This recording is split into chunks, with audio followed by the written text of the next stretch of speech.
Wuchang Fallen Feathers is a problem because it's authentic in an industry obsessed with chopping, neutering, and sanding down every edge to appeal to everyone and somehow appealing to no one. Wuchang does the exact opposite. It leans into its culture, its history, and even location to bring us a great Souls-like that is rich with lore and character that gamers crave. In this video, we're going to break down the wild origin story of the studio behind Wuchang, why the term Westernized is starting to become a dirty word in gaming, and why when a game leans into its identity instead of sanding it down, the more it stands out. I want to talk about a few of these themes, but let's start with the studio behind Wuchang, because their journey says everything about why this game feels different. Let's rewind to the early days of Leenzee, the studio behind Wuchang. Leenzee, originally known as Rakano, got its start in 2016 with just 5 team members and a big bet on what everyone thought would be the future: VR. Back then, VR hype was everywhere, and studios thought it was the future. So Rakano placed its bet and went all in. They made a cyberpunk VR that you can still play today, called AD 2047, that blended movie, VR, and murder mystery into a hybrid gaming experience. I'll link the Steam page below if some of you are into that type of thing. But as we all know now, VR didn't exactly take over the world. While cool and fun, expensive headsets, niche audiences, and motion sickness just aren't mass market friendly. Rakano's bet didn't pan out, and that financial pressure forced them to pivot. So they became what many small studios in China do to survive: an outsourced shop for the bigger gaming studios. While in time for the video, I couldn't confirm exactly which titles or studios they had worked on, but based on location and interviews, it was likely projects from studios like Ubisoft, 2K, and other global giants who relied on Chengdu's satellite ecosystem.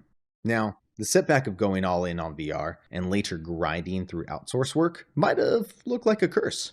But like most things with Leenzee, it carried a hidden blessing. That theme of hidden blessings with curses, you'll see it woven through this entire video, and eventually even in Wuchang's core game mechanics. That blessing from 2016 to 2019, Shire, and I'm sorry if I said that wrong, Leentzee's co-founder and game director, and his tiny team got thrown into the fire, working on a variety of titles as an outsourced studio, and that time gave them something invaluable: knowledge.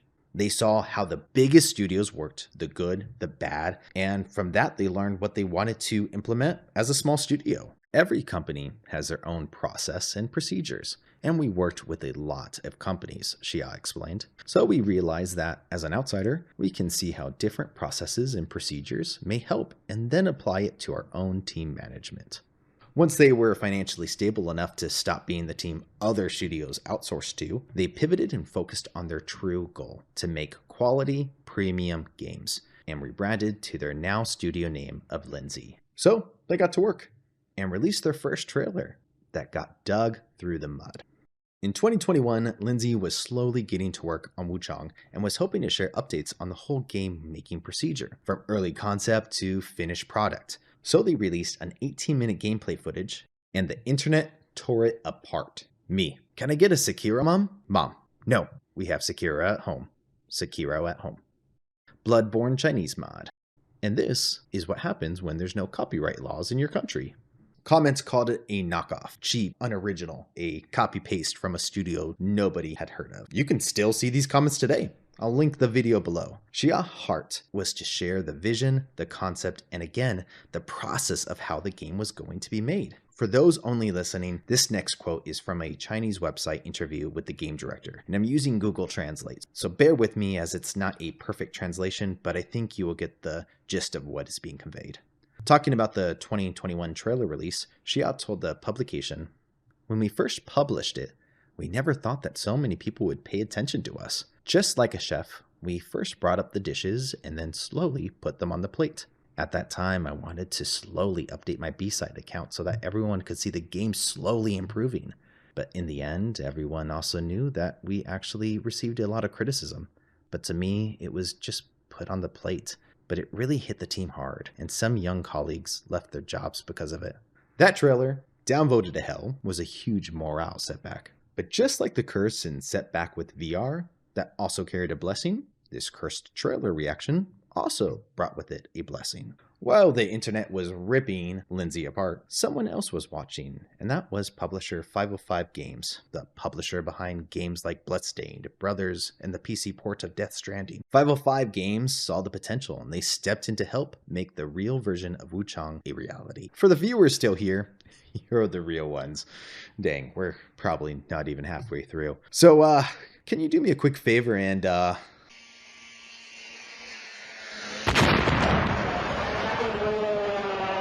back to the video. So why did I go through the history of Leenzee and Wuchang? Because history is important and it is echoed throughout Wuchang's story and even woven into its game mechanic of feathering.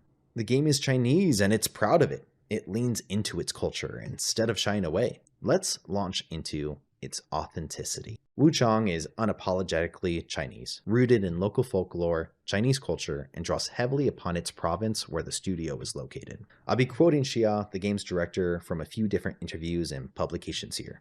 I grew up here. I've been soaked in this rich culture for my whole life. I've been indulged with the rich local opera, which also tells the old stories and legends over again. There's a lot we can study firsthand. That's why we believe we have all the advantages to start our own story. We've woven concepts like the Iron Flower and Shishang face-changing opera, talking about the man-eating Dutanga. This enemy right here is our way of depicting the art form from our region. He sings and hums while fighting, and he has an elegant combat style similar to a dance. These elements have been thoughtfully woven into the gameplay. Our goal is not only to evoke the historical atmosphere, but also to immerse players in the unique cultural essence of the region. For us, sharing these memories and stories with more people is meaningful in itself, and we believe they will resonate with players. As the audience for Chinese developed games grow, we hope to contribute in our own small way to strengthening the cultural label and supporting its continued rise. And finally, to sum it all up from Shire himself, in this case, it's also a story of our home and region. Talk about a love for one's culture and identity. Leenzee didn't shy away from their culture. They leaned into it, drew from it, and were inspired by it. To bring this point home, a concept known in Chinese culture is where blessing hides, misfortune follows. Where misfortune lies, blessing leans. In the game of Wuchang, the main character carries a curse, the feathering, which is a blight that will in time turn her into a monster. But with this misfortune, this curse also carries a blessing and is central to the core game mechanics. This feathering ability allows her to use Skyborn Might, Wuchang's abilities that get her through the game. How cool is that? I mean, how Wuchang even became a game and the studio itself, they leaned into that. All these misfortunes, well, they did carry a curse, it also carried a blessing. And that mechanic leaned into the end game of Wuchang. And this love of one's culture reminds me of recent hard hitters like Expedition 33, leaning on their French culture, and the Ghost of Tsushima, leaning on their Japanese. Just talking about Expedition 33 alone, anyone who has played it can say it is definitely French, and it leans on that culture, and it's beautiful in how it does it. I mean, you fight mimes in the game as a recurring mini boss. And this principle isn't just about honoring one's culture, it applies to a game's identity too. When studios try to sand down their edges to please everyone, they often lose the very soul that made them worth playing in the first place. Let's shift from culture for a moment and talk about something adjacent. A game's core identity.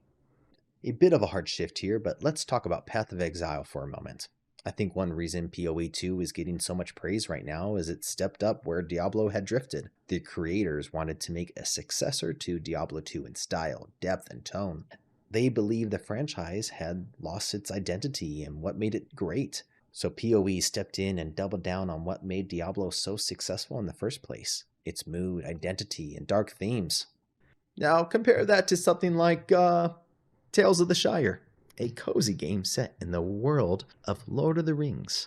And look, I'm not saying it won't sell some copies, but I don't think it's going to be the hit that they hope it's going to be. Because when I think of Lord of the Rings, I don't think of baking pies and planting carrots. I think of epic trials, sword-clashing battles, good versus evil, triumph and loss.